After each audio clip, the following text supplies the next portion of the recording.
Ano yan, ano yan?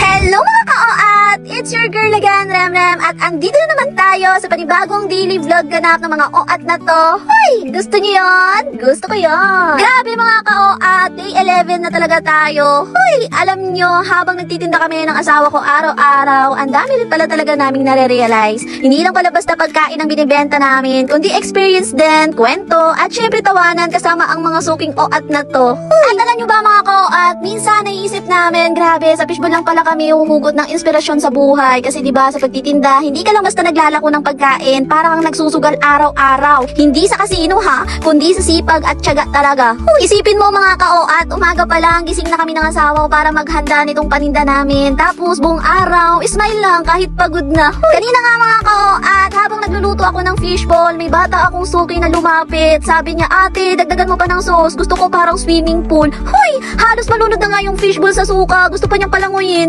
At ayun na nga mga ka-OAT, balik na muna tayo dito sa pagtitinda namin. Sunod-sunod na rin talaga ang bumili dyan. At talaga namang pag ganyan, nagagawin na itong OAT na ito. Pero syempre, laban lang kasi ganito talaga ang buhay tindera. Masaya kahit medyo nakaka-stress. Hoy, ang sarap lang din sa feelings mga ka-OAT na makita mo hindi lang basta pagkain ang nabibigay mo, kundi saya rin ang bawat dumadaan at bumibili dito. Kaya kahit nakakapagod, go pa rin ang mga OAT na to. Hoy, dahil dito rin naman namin naramdaman na worth it ang lahat ng mga effort namin. Hoy, pagkatapos nga namin magtinda mga ka-OAT, diretso naman kami sa simbahan. Syempre, lahat ng blessings na natatanggap namin sa araw-araw, hindi dapat kalimutan magpasalamat. Dahil mga ka-OAT, iba rin talaga yung pakiramdam kapag nakakapagsimba ka, kahit pagod ka sa pagtitinda, parang gumagaan lahat. Doon mo marirealize na hindi lang pala basta kita o benta ang mahalaga, kundi yung peace of mind at lakas na galing sa taas. Kaya ayun, bago ulit sumabak sa panibagong araw ng pagtatrabaho, recharge muna kay Lord. Huy, para laging may gabay, laging may saya, at laging may inspirasyon.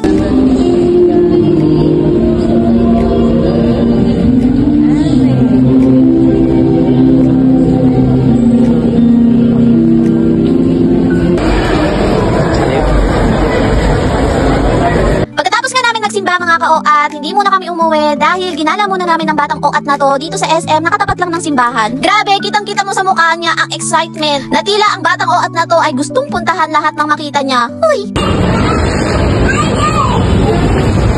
At dahil rush hour na naman mga ka-OAT, tignan nyo, sobrang traffic na naman. Yung tipong mas mabilis pa siguro kung maglalakad ka na lang kaysa sumabay sa daloy ng mga sasakyan. Hoy! Pagpasok nga namin sa SM mga ka-OAT, ang unang stop namin ay McDo talaga. Hoy! Naghahanap na nga ako ng pwedeng maupuan at itong batang OAT na ito ay hindi na naman mapakali.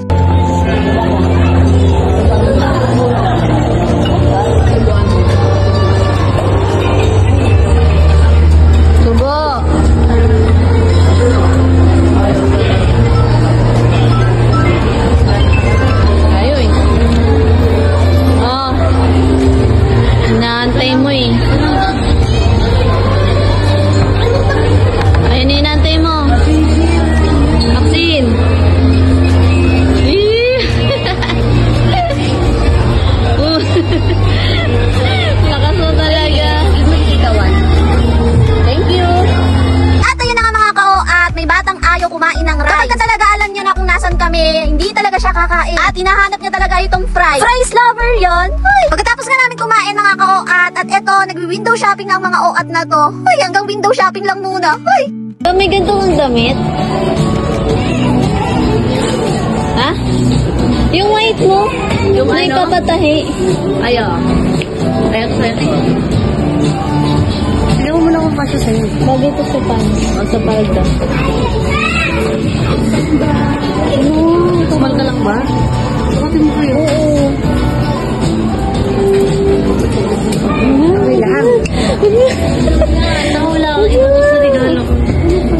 Huwag na mo.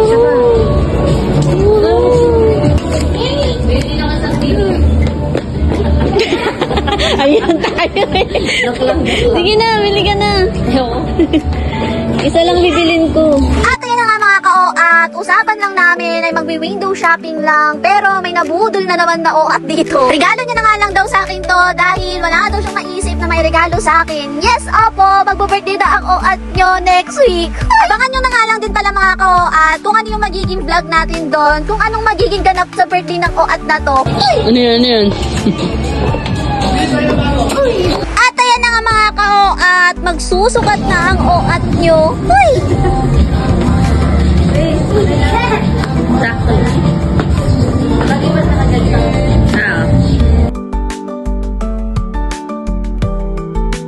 At ayun na nga mga ka-OAT, magbabayad na tong sponsor natin. Hoy, salamat po. Ang OAT nyo nga ito ay kunwari ayaw pa, pero kilig na kilig yan. Hindi lang pinapahalata. Hoy, dahil sa aming dalawang mag-asawa nga, ay siya talaga ang mahilig sa mga branded na damit. At ang OAT nyo naman ay mahilig lang mamili sa mga online shop. Sabi ko nga sa kanya, itong 2 piraso na ito ay marami lang mabibili sa TikTok shop. Dahil kami dalawa nga talaga ay pagdating sa aming mga sarili ay napakakuripot talaga. Kaya naman ang ginagawa namin ay bibilad ko siya, tapos siya bibilad niya rin ako. At bago nga kami umuwi mga ka-OAT, at ayan, na-jingle mo na ang OAT nyo sa sobrang kilig. Naririnig nyo ba ng maayos yung voice over ko mga ka-OAT? Dahil kasalukuyan ngayon na umuulan dito sa amin dahil sa bagyo. Uy, ingat po tayo. At syempre, hindi rin talaga mawawalan itong batang OAT na to na talaga namang spoiled day spoiled sa amin. So yun lang for today's ganap mga ka-OAT, at tayo'y naharap po sa bagyong Nando, kaya mag-ingat po tayong lahat. Kung nag-enjoy kayo, don't forget to like, comment, share, at i-follow ako para updated kayo sa mga next vlog. Bye!